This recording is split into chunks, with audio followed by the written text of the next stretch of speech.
रामायण में हनुमान जी राम जी के कहने पर हनुमान जी जब लंका में माता सीता से मिलने गए थे और माता सीता हनुमान जी द्वारा भगवान राम जी की सूचना प्राप्त करके प्रसन्न हुई थी, तभी माता सीता ने हनुमान जी को कलयुग के अंत तक जीवित रहने का वरदान दिया था और यह भी वरदान दिया था कि वह एक ही समय पर अनेक जगहों पर उपस्थित रह सकते हैं। त्रेता युग की समाप्ति के समय जब भगवान राम अपने वैकुंठ धाम को लौट रहे थे, तब उन्होंने हनुमान जी को वचन दिया था कि वह हर युग में उनसे मिलने अवश्य आएंगे। इसीलिए वह द्वापर युग में श्री कृष्ण के रूप में हनुमान से मिले और अब इस कलयुग में वह कल की अवतार के रूप में हनुमान जी से मिलेंगे। हनुमान जी द्वापर युग से ही भगवान विष्णु के कल की अवतार की प्रतीक्षा कर रहे हैं। नमस्कार मित्रों, स्वागत है आपका रहस्य धर्म हिंदी पर। आज इस वीडियो के माध्यम से हम जानेंगे कि इस कलयुग में कब, कैसे और कहां भगवान कल की हनुमान जी से मिलेंगे और कैसे हनुमान जी इस कलयुग के पापियों का अंत करने में भगवान कल्कि का साथ देंगे। साथ ही जानेंगे भगवान कल की हनुमान जी के साथ कैसे इस कलयुग के राक्षस कली का अंत करेंगे और कैसे पुनः सतयुग की स्थापना करेंगे। और साथ ही जानेंगे कि क्या भगवान कल्कि से मिलने गणेश जी भी कलयुग में आएंगे और भगवान कल्कि का इस युद्ध में साथ देंगे। तो चलिए मित्रों, वीडियो को शुरू करते हैं। वीडियो में आगे बढ़ने से पहले आपसे निवेदन है, अगर आप इस चैनल पर पहली बार आए हैं तो कृपया चैनल को सब्सक्राइब कर बेल आइकन प्रेस करें ताकि भगवान कल्कि से जुड़ी सही जानकारी आपको मिलती रहे। इस धरती पर जहां भी श्री राम नाम का सुमिरन किया जाता है, वहां वीर बजरंग बली अवश्य पहुंचते हैं। फिर वह चाहे किसी भी रूप में पहुंचे, जो हनुमान जी का सच्चा भक्त होता है वह उनकी उपस्थिति को महसूस कर सकता है और जो भी इस कलयुग में हनुमान जी की सच्चे मन से आराधना करता है, हनुमान जी अवश्य ही उसके सभी संकटों को हर लेते हैं। त्रेता युग में आर्षमुख पर्वत के पास अंजनी पर्वत पर हनुमान जी अपने पिता के साथ रहते थे। उस समय में जब रावण ने माता सीता का हरण कर लिया था, तब भगवान राम मां सीता की खोज करते हुए वहां पर पहुंचे थे और तब वहां उनकी भेंट हनुमान जी से हुई थी। और इसके बाद रामायण में लिखी हनुमान जी की कथा को हम सब जानते हैं। लंका विजय के बाद श्री राम ने कई वर्षों तक अयोध्या पर राज किया और हनुमान जी ने वहीं श्री राम जी की सेवा की। हनुमान जी की राम भक्ति को देखकर माता सीता ने उन्हें अमरता का वरदान दे दिया। धीरे धीरे त्रेता युग समाप्ति की ओर बढ़ने लगा और त्रेता युग के अंत समय में भगवान विष्णु के अवतार श्री राम जी अपने बैकुंठ धाम को वापस लौट गए और उन्होंने अपना मनुष्य शरीर त्याग दिया। इस बात से हनुमान जी बहुत दुखी हुए और वह दक्षिण भारत की ओर निकल गए। उन्होंने निश्चय किया कि वह अब जंगलों में ही रहेंगे। उनकी यात्रा के दौरान वह एक कबीले में कुछ दिनों के लिए रुके थे। इस कबीले के लोगों ने हनुमान जी की बहुत सेवा की और उनकी सेवा भक्ति से प्रसन्न होकर हनुमान जी ने उन्हें आत्मज्ञान दिया। आत्मज्ञान वह दिव्य ज्ञान होता है जिससे आपको अपने वर्तमान, भविष्य और भूतकाल सबका पता चल जाता है। उस कबीले के लोगों ने हनुमान जी से यह आग्रह किया कि वापस लौटकर उनकी आने वाली पीढ़ियों को भी आत्मज्ञान देंगे। तब हनुमान जी ने कबीले के लोगों को वचन दिया कि वे हर 41 साल में उनसे एक बार मिलने आएंगे और उनकी आने वाली पीढ़ियों को आत्मज्ञान देंगे। बहुत सालों तक इस कबीले के बारे में किसी को कुछ नहीं पता था, लेकिन कुछ सालों पहले ही इस कबीले के बारे में जानकारी मिली है। उस कबीले के लोगों ने बताया कि हर 41 साल के बाद एक बानर रूपी आदमी हमारे कबीले में आता है। उस कबीले के पास से संस्कृत भाषा में लिखे ताम्रपत्र भी मिले हैं। पूरी दुनिया से हटकर रहने के बावजूद भी इस कबीले के लोगों का रहन सहन, संस्कृति और बुद्धि किसी संत से कम नहीं है। उसके बाद द्वापर युग में भगवान श्री कृष्ण के रूप में हनुमान जी से मिले थे। महाभारत ग्रंथ को पढ़ने पर पता चलता है कि हनुमान जी महाभारत के समय भी श्री कृष्ण के साथ थे। महाभारत के युद्ध में श्री कृष्ण के कहने पर हनुमान जी ने अप्रत्यक्ष रूप से अर्जुन के रथ पर विराजमान रहकर पूरे युद्ध के दौरान अर्जुन की रक्षा की थी। अगर हनुमान जी अर्जुन की रक्षा नहीं करते तो कर्ण उन्हें कब का मार देता। द्वापर युग की समाप्ति के बाद इस कलयुग में भी हनुमान जी के जीवित होने के साक्षात प्रमाण मिलते हैं और इस कल युग में पुनः हनुमान जी और भगवान कल्कि का मिलन होगा सन 1600 में। तुलसीदास जी के समय हनुमान जी ने उन्हें साक्षात दर्शन दिए थे और उन्हें रामायण लिखने के लिए प्रेरित किया था। हनुमान जी ने उन्हें भी दिव्य ज्ञान प्रदान किया था जिससे वे उस काबिल बन पाए और उन्होंने रामायण जैसे महाग्रंथ की रचना की। चलिए अब जानते हैं इस कलयुग में कैसे होगा भगवान कल्कि और हनुमान जी का मिलन। कल्कि पुराण के अनुसार भगवान कल्कि बौद्ध सेना पर विजय प्राप्त कर पीकटपुर से चक्रतीर्थ पहुंचेंगे और वहां पर तीर्थ में स्नान कर अपनी सेना सहित वहीं कुछ समय के लिए निवास करेंगे। तब वहां भगवान कल्कि ने कुछ मुनियों को आते हुए देखा जो बहुत डरे हुए थे। सभी मुनि भगवान कल्कि से बोले, कुथोदरी नाम की विशाल राक्षसी है जो हिमालय पर्वत पर शयन कर रही है। उसकी अत्यंत विषैली श्वास वायु से हम सब पीड़ित हो रहे हैं। मुनियों की बात सुनकर भगवान कल्कि अपनी सेना सहित हिमालय की ओर चल दिए और वहां पहुंचकर भगवान कल्कि उस राक्षसी का संहार करेंगे। इसके बाद भगवान कल्कि वहां से दक्षिण दिशा की ओर जाएंगे और वहीं उनका मिलन हनुमान जी से होगा जो हजारों वर्षों से भगवान विष्णु के कल्कि अवतार की प्रतीक्षा कर रहे हैं। और वहीं पर सतयुग तथा धर्म ब्राह्मणों के बेस में भगवान कल्कि के दर्शन करने आएंगे। फिर भगवान कल्कि धर्म सतयुग और हनुमान जी से मिलेंगे और उनके साथ कलयुग के राक्षस कली के निवास स्थान पहुंचेंगे। वहां चारों ओर भूतों का वास होने के कारण दुर्गंध फैली हुई थी। वहां पर हर वृक्ष पर उल्लू बैठे हुए थे। हर घर में स्त्रियां विवाद क्लेश कर रही थीं। यहाँ का हर पुरुष स्त्री का भक्त था।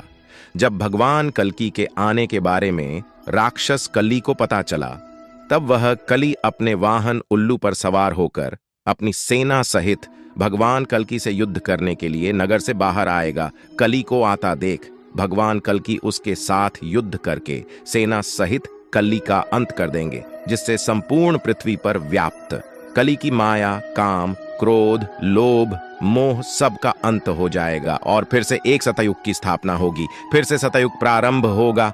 कल्कि पुराण के अनुसार जब भगवान कल्कि कली तथा कोक बिकोक पर विजय प्राप्त कर लेंगे तब वे वहां से अपने अश्व पर सवार होकर और अपने हाथों में तलवार लिए अपनी सेना सहित भल्लाट नगर में पहुंचेंगे।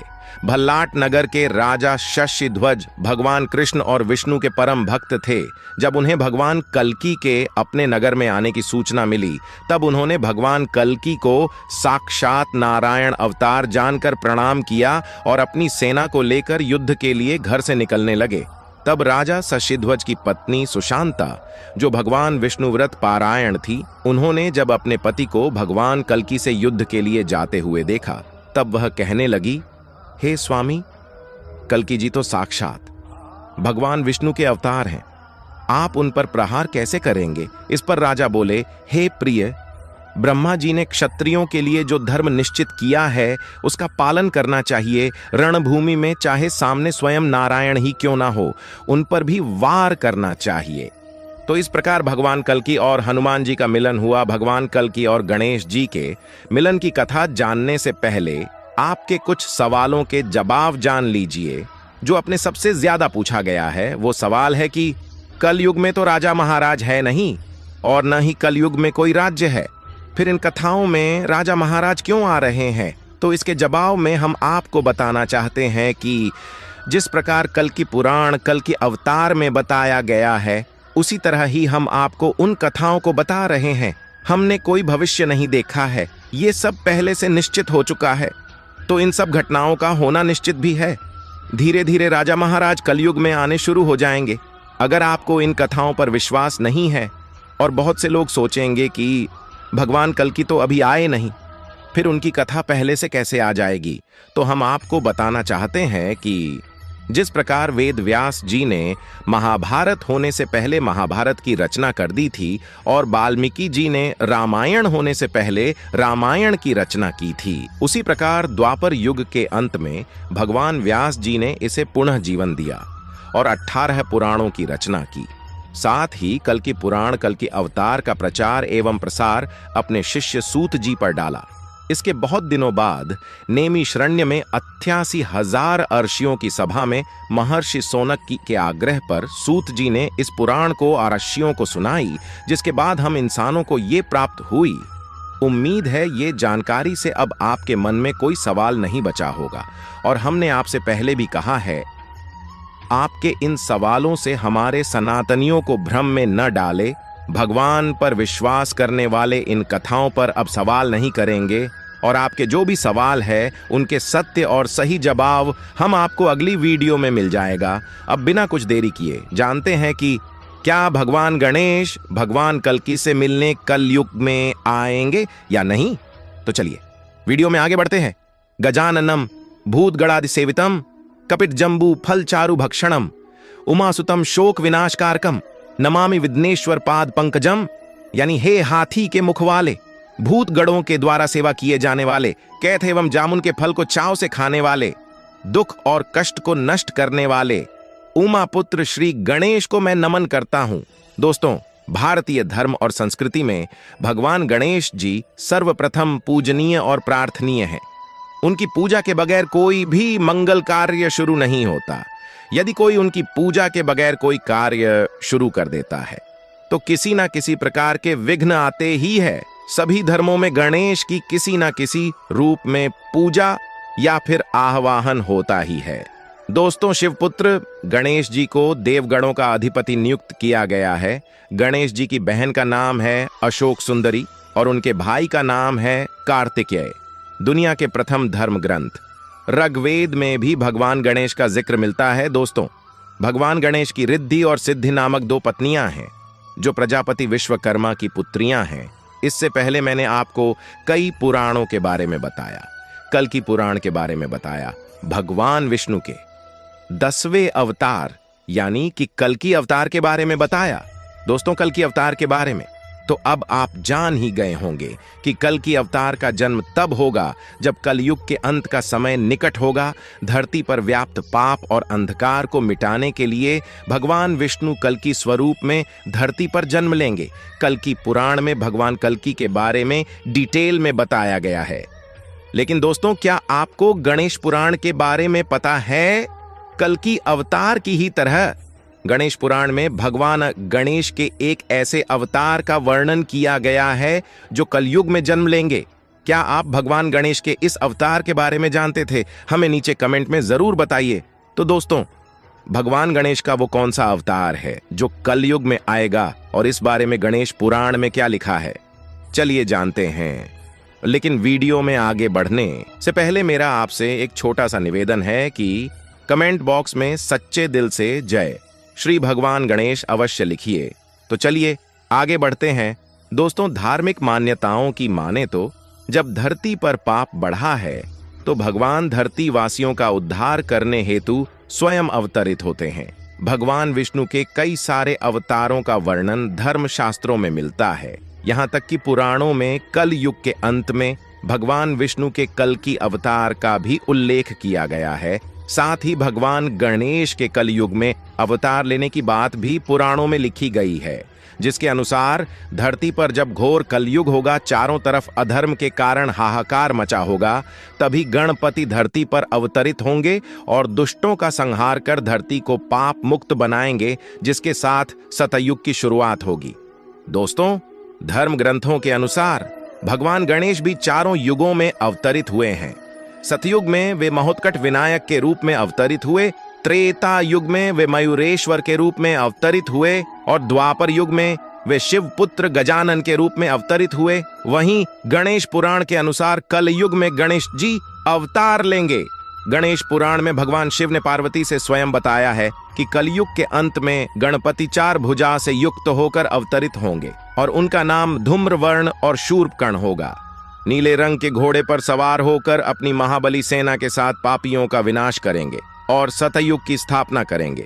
दोस्तों, इस रूप में अनेक हाथों में खटक होगी। साथ ही वे अपनी इच्छा से सेना और अस्त्रों शस्त्रों को उत्पन्न करेंगे। कलयुग में बढ़ते अधर्म और पापियों के बढ़ते मनोबल को देख गणपति के नेत्रों में क्रोध भरा होगा, जिससे उनके शूर्पकर्ण आंखों से अग्नि की वर्षा होगी। ऐसे में पापियों और अधर्मियों का नाश करने के बाद गणेश जी का क्रोध शांत होगा। ऐसे में दुष्टों के भय से पर्वतों की कंदराओं में छुपे हुए साधु संतों को भगवान गणेश अपनी कृपा प्रदान करेंगे और उनकी कृपा से यह साधुजन पुनः धर्म की स्थापना करेंगे। इस तरह से कलायुग के अंत के बाद फिर से सतयुग का प्रारंभ होगा और वह भगवान गणेश के हाथों से होगा। दोस्तों, पुराणों की माने तो सतयुग में गणपति महोत्कड़ विनायक के नाम से अवतरित हुए थे। दरअसल वे अपने ओज शक्ति के कारण मोहोत्कट विनायक के नाम से विख्यात हुए। इस अवतार में उन्होंने देवांतक तथा नारांतक नाम के दैत्यों के अत्याचार से देव अर्षि मुनि मनुष्यों और सभी प्राणियों को भयमुक्त किया था। वहीं त्रेता युग में भगवान गणेश जी ने मयूरेश्वर के रूप में अवतार लेकर तीनों लोकों में महाबली सिंधु के अत्याचारों से मुक्ति दिलाई थी। जबकि द्वापर युग में गणेश जी राजा वरेन के यहाँ गजानन के रूप में अवतरित हुए थे। ये अवतार उन्होंने सिंदूर नामक दानव को हराकर धरती को उसके भय से मुक्त किया था। दोस्तों, पुराणों में वर्णित इस अवतार की कथा के अनुसार सिंदूर का वध करने के बाद क्रुद्ध गजानन ने उसके रक्त को अपने दिव्य अंगों पर पोत लिया और इसी कारण वे सिंदूर प्रिय तथा सिंदूर वंदन कहलाए। दोस्तों, वहीं पुराणों के अनुसार कलयुग में श्री गणेश का भावी अवतार धूम्रकेतु के नाम से विख्यात होगा, जो कि धरती पर पापियों का नाश करने के लिए और सतयुग की स्थापना करने के लिए आएंगे। कहते हैं कि श्री गणेश जी कलयुग के अंत में अवतरित होंगे। इस युग में उनका नाम धूम्रवर्ण और शूर्पकर्ण होगा। वे एक नीले घोड़े पर सवार होंगे और उनकी 4 भुजाएं होंगी। उनके हाथों में खड्ग होगी। वे अपनी सेना के द्वारा पापियों का नाश करेंगे। क्योंकि हम काम गणेश भगवान के नाम से शुरू होता है, उसी प्रकार सतयुग की स्थापना भगवान गणेश ही करेंगे। इस दौरान ही वे कल्कि अवतार का साथ देंगे। दोस्तों, क्या आप जानते हैं कि हमारे देश में एक ऐसी दिव्य जगह मौजूद है जहां के बारे में माना जाता है कि कभी यहां पर देवता वास करते थे। यही नहीं, इसी जगह पर एक ऐसा दरवाजा भी है जिसके बारे में कहा जाता है कि इसे पार करने वाला सीधे सा शरीर स्वर्ग चला जाता है। यह एक ऐसी गुफा है जिसका वर्णन स्कंद पुराण की मानस खंड में भी किया गया है। वेद व्यास के अनुसार यहाँ पर देवी देवताओं के आराम का स्थान है। इस गुफा के भीतर अनेकों देवलोक के रहस्य छुपे हुए हैं और यहीं पर 7 तलों वाली दूसरी दुनिया भी है। यहाँ स्वर्ग के दरवाजे के पास ही दुनिया के अंत का संकेत देने वाला एक पतला सा खड़ा पत्थर भी मौजूद है, जिसके बारे में कहा जाता है कि इसकी ऊंचाई अपने आप बढ़ रही है। आज मैं आपसे एक ऐसी ही गुफा के बारे में बात कर रहा हूं जिसमें लगभग सभी देवता मौजूद हैं। ऐसी गुफा पूरी दुनिया में कहीं नहीं है। यकीनन दोस्तों, यह वीडियो देखकर आपके होश उड़ जाएंगे। इस वीडियो को लाइक और चैनल को नहीं किया है तो अभी कर लीजिए और कमेंट बॉक्स में हर हर महादेव जरूर लिखें। चट्टानों पर हिंदू पौराणिक कथाओं की कहानी। दोस्तों, स्वर्ग का दरवाजा जिस गुफा के अंदर है, वहां के प्रवेश द्वार पर पत्थरीली छत के कुछ नीचे आने के अनुमानों को देखा जा सकता है। इसे हाथी ऐरावत के 1000 पद चिन्हों के रूप में संदर्भित किया जा सकता है। भगवान नरसिंह के पंजे और जबड़े प्राकृतिक चट्टान में गुफा के बाहर उभरे देखे जा सकते हैं। ये भगवान नरसिंह और हिरण्यकश्यप के कहानी का वर्णन करते हैं। यहाँ मौजूद गुफा की चट्टानों पर हिंदू पौराणिक कथाओं की कहानियां हैं। इसके अलावा इस गुफा में राजा परीक्षित के बेटे की कहानी को देखा जा सकता है, भगवान गणेश का सिर। इसके अलावा यहाँ एक चट्टान दिखेगी जो मार्ग के बीचों बीच में है। ये चट्टान भगवान गणेश के बिना सिर वाले अंग का प्रतिनिधित्व करती है। यहाँ कमल से पानी आता है और वह पानी इस मूर्ति पर पड़ता है, जो भगवान शिव द्वारा गणेश जी का सिर काटने से पहले और हाथी का मस्तक जोड़ने से पहले की कथा का प्रतीक है। स्वर्ग का रास्ता, इसके आगे केदारनाथ, बद्रीनाथ और अमरनाथ प्रसिद्ध तीर्थ केंद्रों की मूर्तियों की प्रतिकृतियां हैं। यह माना जाता है कि उस गुफा की यात्रा करना प्रसिद्ध 4 धाम की यात्रा करने के बराबर है।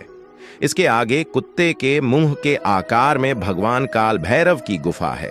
कहा जाता है कि यह मोक्ष का रास्ता यानी कि स्वर्ग का रास्ता है। यदि कोई व्यक्ति इस गुफा में प्रवेश करके इसकी पूंछ तक पहुंच जाए तो वह मोक्ष प्राप्त कर सकता है, वह भी बिना मरे यानी कि साशरीर। लेकिन यहाँ मौजूद स्वर्ग के इस दरवाजे तक पहुंचना अत्यंत मुश्किल है। कारण यह है कि स्वर्ग का दरवाजा कुछ ऊंचाई पर है और वहां तक जाने वाली इस चढ़ाई में अत्यंत फिसलन मौजूद है। इसी के कारण कोई भी अब तक यहाँ पर चढ़ नहीं पाया है। भगवान शिव का प्रतिनिधित्व गुफा के अंदर की दीवारों पर पूरे ब्रह्मांड का रूप दिखता है। यह सप्त आशी मंडल का प्रतिनिधित्व करती है। कहा जाता है कि वनवास के दौरान पांडवों ने भगवान शिव के जटा के नीचे ध्यान किया था। उन्होंने इस गुफा के गुप्त मार्ग के माध्यम से बद्रीनाथ का भी दौरा किया, क्योंकि भगवान शिव की जटा के माध्यम से गंगा नदी का रिसाव रहता है। अतः यहाँ भगवान शिव की जटा गंगा नदी के पानी को रोकने की कोशिश का प्रतिनिधित्व करती है।